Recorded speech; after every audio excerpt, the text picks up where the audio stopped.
गांव के लइका से चलत रहे यारी, तकीन के देहलस हमके इतना बड़ा अलमारी। आए समय तो मुखिया से चलत प्यार, त हम हो गइल बनी एक नंबर के होशियार।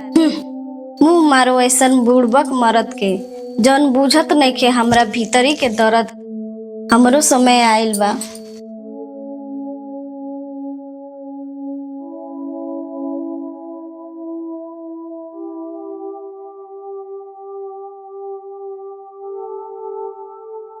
अरे लपेटियो के मम्मी, कौना मरद के मुंह पे तमाचा मारता रे?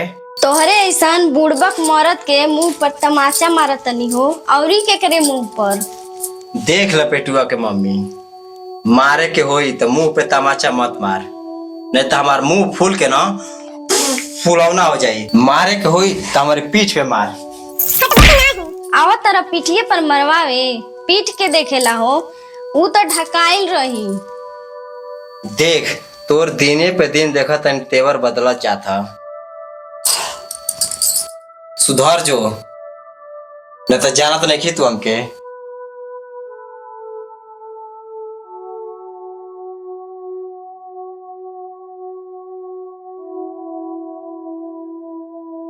बारिश की दलितर बारिश एकदम से एक बार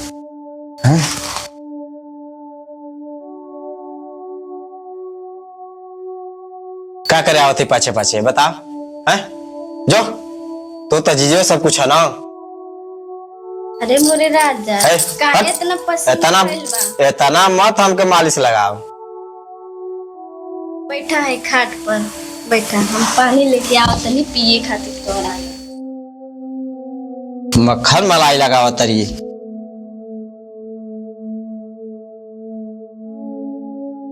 हे भगवान, हमरे मेहरारू के अंदर प्यार आइल कैसे? आज पहली बार जिंदगी में प्रेम से बात करतिया। काहे हमर राजा जी, पानी पीला, तुम्हार करेजा जुड़ा जाई। अरे तू तो इतना हमार करेजा जुड़ाव तर पूछा ही के नहीं खे। अरे काहे इतना टेंशन लेता रहो? अरे टेंशन रही ना, मरद मेहरारू में झगड़ा ना होला।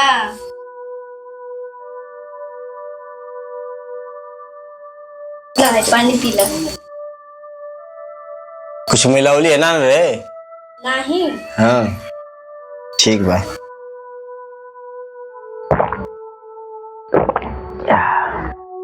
क्या बात है कि आजकल बड़ा माने लगल हमके? पानिया पिए बा तो दिमाग ठंडा रहे। अच्छे ना ना ना ना ना ना ना ना ना ना। अरे कैसे ने बैगो हमार फेंका तारी? अबले हमार प्यार देख ला है, दुलारो देख ला। जा कमाए, नहीं तो पीठियो दिखावे लायक नहीं रहबो। अरे माई रे, अरे हम कमाए ना जाएगा, आइले बात रख। कमाईबा नहीं तो खइबा का घेवड़वा है राजा जी। अरे बाप रे, अरे माई, अरे बाप रे, अरे माई। अरे काय मार दी रे तू? अरे मारी नहीं तो पूजा कुआनी तोहार आरती उतारी। अरे काय मारो थे रे मन लइकवा के मुंह झौसी तो के दया मैं नहीं खेका। तोहरे तहाई एगो अधिका लइका बा, पता नहीं का खा के जन्मौले बाड़ू। अच्छा तो तोर माई का खा के जन्मौले बिया, तोरे के मुखा उठी है का दूध पिया के पोसले बाड़ू, न जांगर बा न पाजर बा। देख रे माई मारत है, देख मारत है। तो के का पता बारे, एगो बेटा के खातिर 13 गो देवकुरली पनी, 16 गो धाम कैनी, तब जाके हम एगो लाल पौनी। तोरे कपारे पड़ी तब ते जानबी।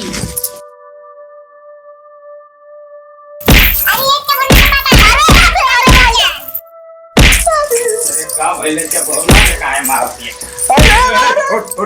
क्या भरना के काहे मारत? का भइले? का भइल? हैं? ई का तो हमका तमाशा बा? हमके समझ में ना आवता, का बात है बताओ तो? ऐसे पढ़ल लिखल पतो ही लेनी ना, बेटा वो के मारतिया, हमहू के मारतिया। ते काहे मारत है? कुछ कारण होई तबे ना मारत है। काहे मारताड़ी रे? बाबूजी रउए बताई हमरा के चूड़ी लगेला, हाँ काहे न लगे, बिंदी लगेला, हाँ लगबे करेला, ऐसे नूर लगेला। हाँ बिल्कुल तो लगेला। जब कमाए नहीं चाहिए तो कहाँ से लेके आई है, कहाँ से हमारे सब शौक पूरा करी है। हाँ, सही कहती है, एकर गलती का बा, काहे तो उनका लड़ता रह। अरे बाबूजी भूलवावत है तो आपके। कैसे भूलवा होती ओके, आई चूड़ी लगेला, बिंदी लगेला, सिंदूर लगेला, हैं पायल लगेला, तो ओके गलती का कहती है, लगेला कि ना लगेला तुम बताओ। तुम कमेबे ना तो वो कहाँ से आई? तो ना कमाते का मतलब हमके मारी। तो कमेबे ना तो खिएबे का, खइबे का, रखबे कैसे बताओ। देखा देखा घिवरत है अभी देखा। तो उनका शांत रहो सकी ना। मैया तू ये समझा का कहले है? अरे बाबूजी तू नहीं खा जानो ओकर नाम सुन ले बनो तो ओकर हार्ट फेल हो जाई। करे ससुरा ओकर हार्ट फेल हुई कि हमार रे? अच्छा अच्छा हाँ बाबूजी तो हार माई का बीपी लो हो जाई। ऐसा कौन बात बाकी एकर बीपी लो हो जाई, हमार हार्ट फेल हो जाई, तनी बताओ तो। वाह अपन जीजावा के रखले है वो। करे हाँ ई कुल का हमके सोने के मिलता हो दादा। अरे बाबूजी क्या हो गई, आप क्या हो गई, कहाँ गई वो डॉक्टर बुलाओ जल्दी। क्या हो गई आपके बाबूजी? हटे आवे मुझे उसी करी के तोर ये खातिर सब भइल के जी क्या हो गई? अरे भाई क्या भइल बाबू? डॉक्टर कहाँ कहो कि माई के हार्ट फेल हो गई ना। अरे हाँ बोलना कहीं गई रे बाबू। बाबूजी ठीक हो जी बात।